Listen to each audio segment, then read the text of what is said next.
Happy Holy Week, everybody. So it's Tuesday, in case you want to know, and we're about ready to celebrate our highest and holiest of days, right? We are going to go into what we call the Triduum. And the Triduum is kind of an amazing celebration that happens over 3 days, but it's one Mass. Let that sink in. The Triduum is one Mass celebrated over 3 days. And so, as Catholics, if we're going to really participate in the Triduum, we go to all three. So, the first is Holy Thursday. Holy Thursday, where we remember what Jesus did when he celebrated the Passover with his disciples, and he probably, I'm digging for a word. He instituted is the word I'm digging for. He instituted the Eucharist, which you and I continue to receive as faithful Catholics when we go to Mass and still benefit from by what we do every time we celebrate Mass. So Thursday night, we remember what Jesus did at the Last Supper. We celebrate the mandatum, which is the washing of the disciples' feet, which is when Jesus gave all of us the commandment to serve. And we remember that by washing the feet of people within the parish community as we celebrate the Holy Thursday Mass. And so you'll see people that have been chosen from within the parish, from ministries. Our RCIAers will have their feet washed, not all of them, some of them. And we will all be reminded what Christ asks all of us to do. We consecrate an enormous amount, I can't give you the number, of Eucharist on Thursday night because we don't celebrate Mass on Friday. It's the only day in the church year that we don't consecrate Eucharist. And the reason we don't is because we celebrate Jesus' death on the cross. And we remember his suffering. We remember that he died and was not with us. And so Good Friday becomes a stark reminder, and the Eucharist that we receive on Friday is from Thursday night. Thursday night, before Friday even begins, we have the opportunity to venerate the Eucharist. So when Holy Thursday Mass is complete, again, they leave in silence because Mass is not over. But when people depart, we are given the opportunity to sit with Jesus and venerate the Eucharist that he so graciously has given you and me, our families, our world, so that he is ever present with us. And so we have that opportunity to sit an hour with him. Remember what he said to his disciples in the garden. Can you not wait an hour with me? Because the disciples fell asleep. So on Thursday night, instead of going home right away and going to bed, stay an hour with our Savior. There'll be time for other things.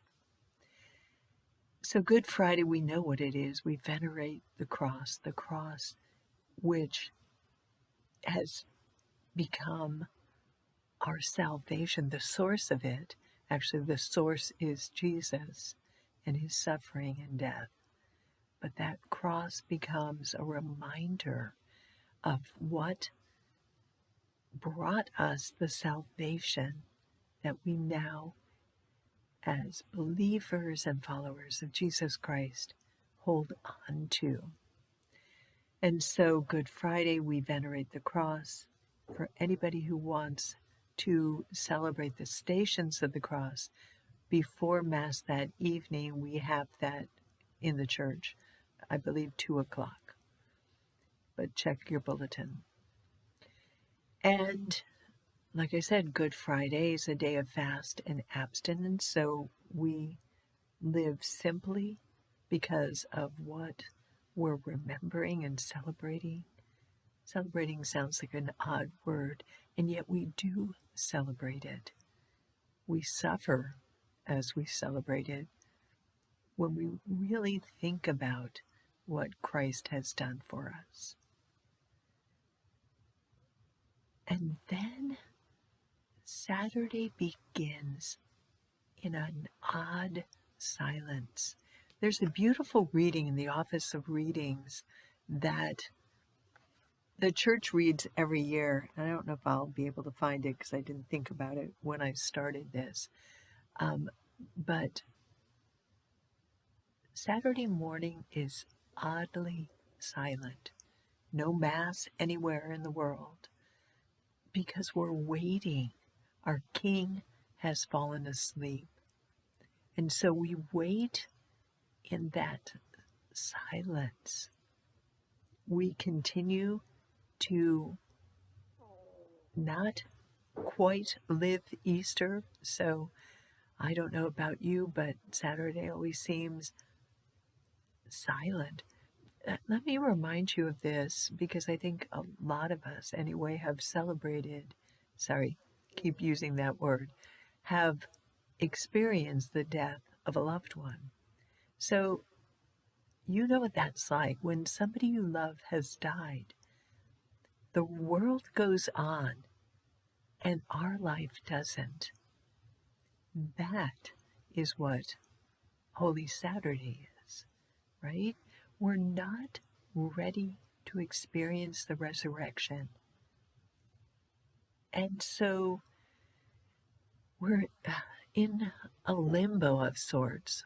It's my word, church doesn't tell you that, but think about it. You know, that's kind of what Holy Saturday is. We're not there yet. And then we wait for the nighttime for our Holy Saturday Vigil. And so all around the world, not only will people be coming into the church here at Holy Trinity, we have 19 people becoming Catholic, 13 adults and 6 young ones. And then around the world, every Catholic church is doing the same thing. Imagine that. I mean, it's the beauty of being Catholic, of celebrating as a combined and unified church these high and holy days. And so Saturday evening we celebrate the Office of Readings, and so we hear the readings of our salvation history, the way that God has worked in all of our lives. And we sing the Gloria, the lights come up, we hear the epistle, the good news of Jesus' resurrection, and then we hear the gospel. And from there, we begin celebrating sacraments. So those who are being baptized go first, and those who are professing their faith, those who are baptized in other traditions, will profess their Catholic faith, and then all that are making sacraments, save one little one, will be confirmed. Thanks be to God for these days. And then all of us will come to the table of the Lord together.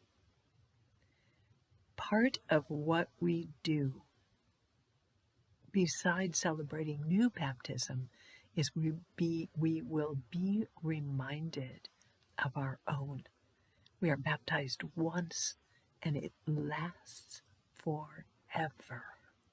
And so we are celebrating our own baptism when we celebrate those of our new Catholics. And we are sprinkled. So you'll notice at our Masses a sprinkling rite that reminds all of us and sprinkles all of us with waters of new birth, reminding of us our own. So don't miss it happening at a parish near you.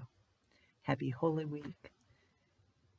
Thanks be to God for Easter. Not there yet. Triduum. See if you can say that, and we'll see you at church. God bless you.